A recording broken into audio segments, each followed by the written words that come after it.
oxygen din po, no? Luminipis po din dito. Yan, yun po sa ibabaw yung mga birds. Pamilya po ba kayo yan? Yung mga balin sa sayaw or smaller birds. Yan yung mahal, expensive na nest. Ginagawa kayo. Yun na po kayo muna kayo. Huwag kayo dito sa gitna kasi natain nila. Mataihan po kayo. Huwag nga ha. Pwede malawayan. Malawayan. Yung laway niyan kasi ginagawang soup. Kaya mahal yan. Medicinal soup yan. But anyways, this tunnel po is supposedly 7 kilometers long. But the government sold it to the private sectors, kaya iba't iba na yung may-ari, 150 meters na lang yung na-preserve. So some owners gumawa na ng mga bahay sa ibabaw, building, so natabunan na, natambakan na yung tunnel nila. So this is historical tunnel also. Ito yung ginamit na taguan ng mga Hapon during the World War II. So 1942, this tunnel was built and dug by the Filipinos. Yung mga Pinoy po yung naghukay nito, araw at gabi, walang pahinga sa loob ng 2.5 taon. At ang pinaka-worst, wala silang pagkain. Gawa po ito sa bato po ha, adobe ra kung tawagin. The wall, the ceiling, and the size, it's original. Pinalitan na lang yung sa baba, yung flooring. Okay, 2 kwarto dito mga sir, picture kayo po kayo doon.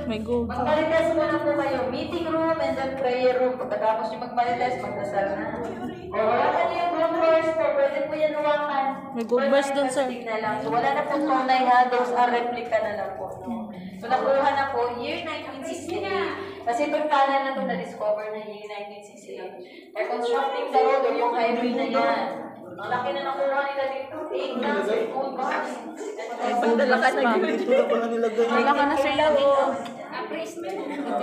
Presyohan niya na. Kaya ano to?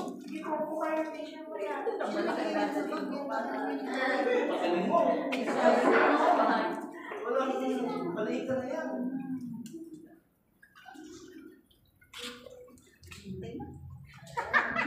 So pandang lang yung mga Hapon po ha, the average height nila was 4'10". Sige, doon kayo po, mauna kayo doon. Kasi hindi na Pinoy lang din pala. Yes po, maliliit lang sila.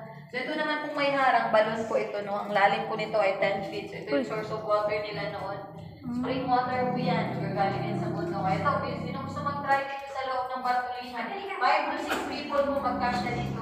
So sino yung mga may ng Pilipino dito sinisiksik? So para silang mga sardinas, hindi pa kagalaw. Original door po ito, gawa po sa kawain. Gusto nyo yung pumasok pa? I-try nyo po. Sir, huwag ka munang mauna, sir, ha?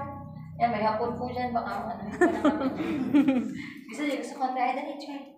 Try mo. Picture ka. Go. Sino representative? Sure ko. 5 to 6 people niya. Gusto mo i-close kita na? Mag-isa lang ako. Ay, hindi parang. Yan. Asa yung tatlo? Sila. Original door nito po, gawa lang po sa kawayan. Dito Dito ka lang, ma? Ate Marites ko. So, ang daming mga buto dito, ma'am and sir, na nakita. Sakot-sakot. So, they put now in a one cemetery. Ito yung lower part po, ha? Yung po kayo dito. Sa mga matatangkad ko, yung po ito makikita talaga. Down your head here.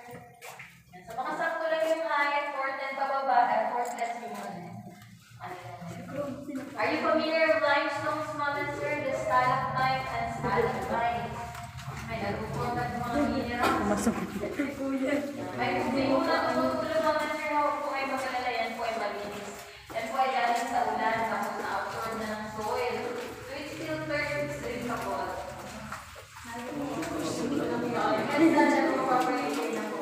Ito po yung mga stalactite. Bawal po yan hawakan mga sir ha.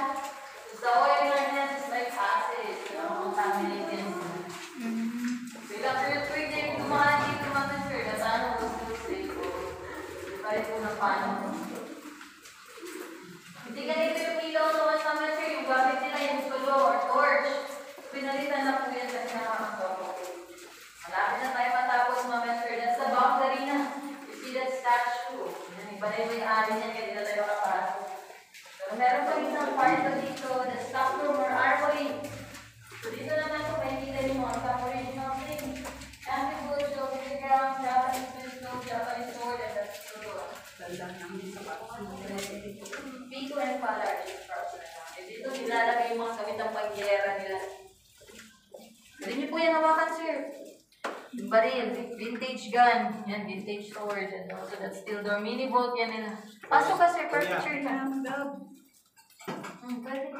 Wow. Take a picture ka. Minsan din lang po kayo pumunta dito. Picture ka. Pasok ka dito. Ayan, nandahan lang. Pero naman ang pepe. Op! Ayan, bigat ka ta. Ito na yung commander officer.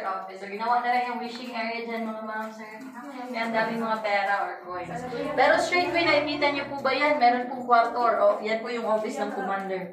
So pagka-discover po nito, may nakita po ng bones dyan na kalambitin with uniform. So yung commander nag-suicide. Yan may nagmumulto po dyan, may padandaan. Kaliwat kanan naman po yan, sana yung continuation nila papunta po sa exit. So yung pinaka-exit dito, dalawang sapa. Mintal River and Maa River. Hindi nila madaanan ngayon kasi puro na po yung bahay sa ibabaw. So natapunan na yung size nila. Nagjowa ako 3 lang. Konti na.